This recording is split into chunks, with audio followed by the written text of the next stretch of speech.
What is next with Russia and World War III? Been keeping up with this, and I'm noticing a lot of Western media isn't really covering what's going on in Russia / Ukraine and Syria and a lot of other things like that. They don't really cover a lot of it. So I watch a lot of Times of India and Hindustan Times and other things like that, and see their perspective on the whole thing. Because every time you see anything from Ukraine, it's always the heroic Ukrainian armies are pushing back the Russian troops. The Russians are failing. They've lost significant numbers, and the heroic Ukrainian troops continue to win every battle or something. Oh, okay. Even though a lot of military intelligence guys are saying, 700,000 or so dead Ukrainian soldiers. There's huge fields of dead soldiers over there. And the West has to keep financing this stupid war in Ukraine, but they're winning. They're winning. That's why you have to keep putting money into a dying horse. Yeah, I don't think so. But you might have seen this. Maybe you have, maybe you haven't. But a few days ago, there was a general, Lieutenant General Krylyov or something like that. I can't remember his first name. But he was walking out of the one building over there in Moscow, and they had a scooter that was rigged with an improvised explosive device, an IED, and this scooter blew up, killed the guy instantly. Lieutenant General. Now, I'm looking at this thing and I'm thinking, it was Ukraine. Ukraine, they're not taking responsibility for it, but they're taking responsibility for it. They're saying we did it, but they didn't really do it. We're not really sure. Whatever. You want my honest opinion? I think it was American Special Operations that did that. I mean, you have these Ukrainian soldiers. They can't run the ATACMS missile systems. They have to have Americans do it for them. Look at this up ahead with the sunlight hitting it. Looks really pretty. So the Ukrainians, they can't run the ATACMS missile systems, but they can somehow sneak into Moscow, one of their guys or whatever, and make this improvised explosive device scooter and take out a lieutenant general. No, that sounds more like the West to me. That sounds more like some kind of Operation SEAL team or some kind of Rangers or whatever else would do that. I don't know. But here's the thing. The Bible plainly has Russia as an end-time superpower. There are some things out there about Russia being the third Rome, which is interesting. I'm going to be doing some studies on that. My wife actually found that in a book, and she was telling me about it. And I said, "Huh? Russia's the third Rome? I don't understand that." Well, I'm going to be looking into that. It's one of the things I'm studying. There's a lot of study that goes into this ministry, and so okay, Russia's the third Rome. Russia's going to be an end-time superpower. The feet of the bear or whatever, the Russian bear, which is actually an American creation, but that's another issue. But right now, there's some talk, there's different schools of thought within different military intelligence circles and whatever, which I'm not part of, so don't go with that. Denlinger's part of it. No, he's not. I was never in the military. I'm not CIA or anything else that I've been accused of. That's stupid nonsense.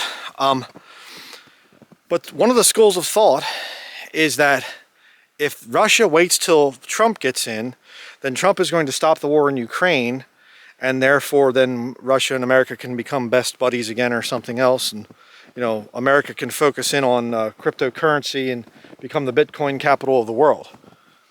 Okay, well, let's go with that thinking for a minute.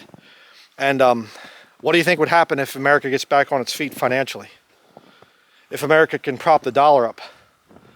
Do you think that that's going to be good for Russia or bad for Russia? I mean, they're already going and killing lieutenant generals in Moscow. Right on the streets in there.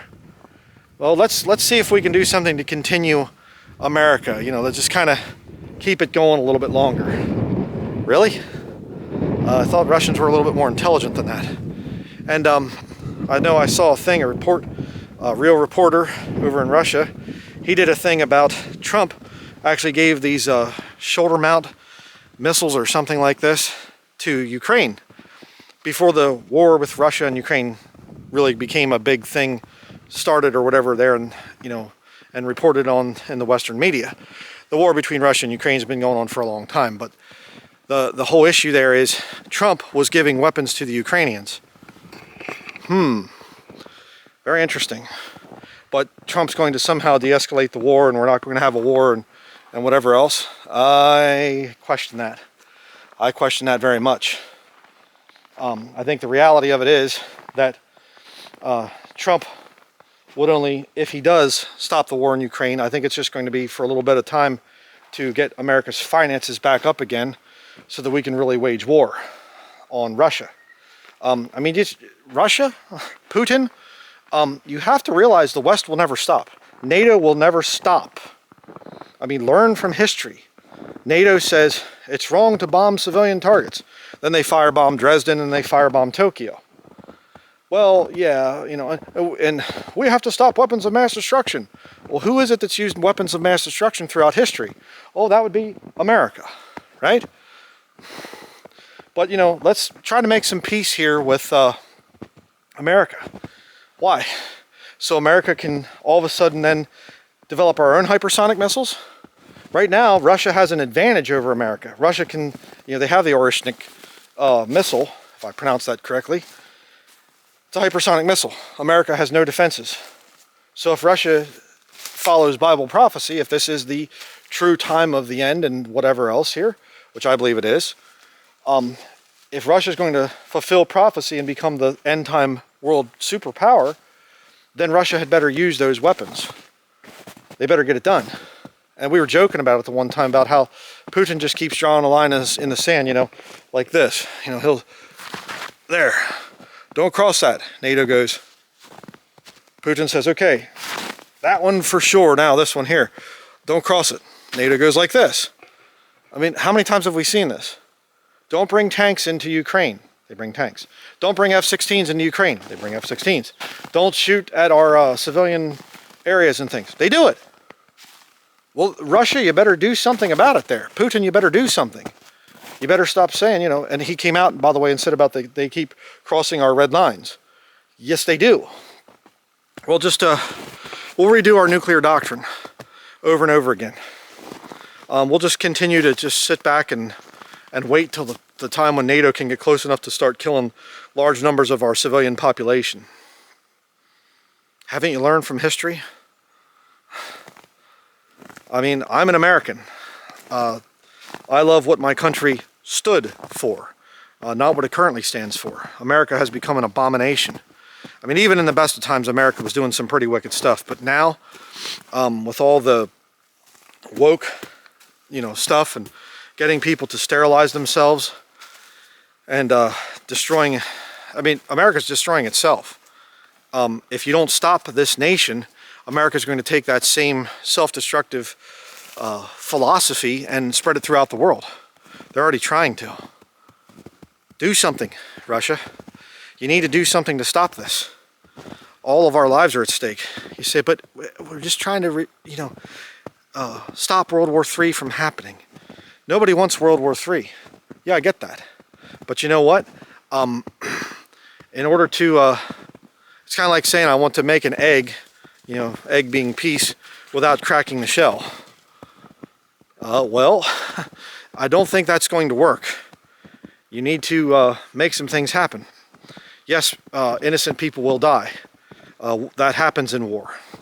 But if something isn't done soon, it's going to be far worse in the future. You know, preemptive strike is about the only thing that can happen, in my opinion, right now. And that would fulfill Bible prophecy.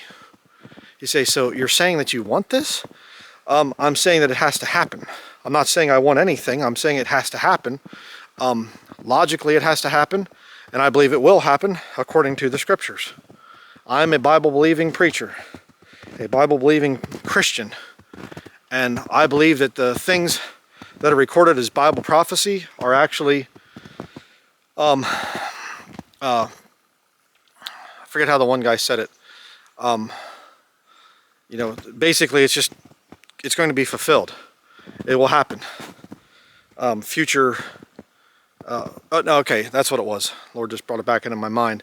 Bible prophecy is pre-recorded history. Heard that many years ago. I forget what the pastor's name was, but one of the guys I was studying under, and he said about that, Bible prophecy is pre-recorded history. Well, I agree with that. I do.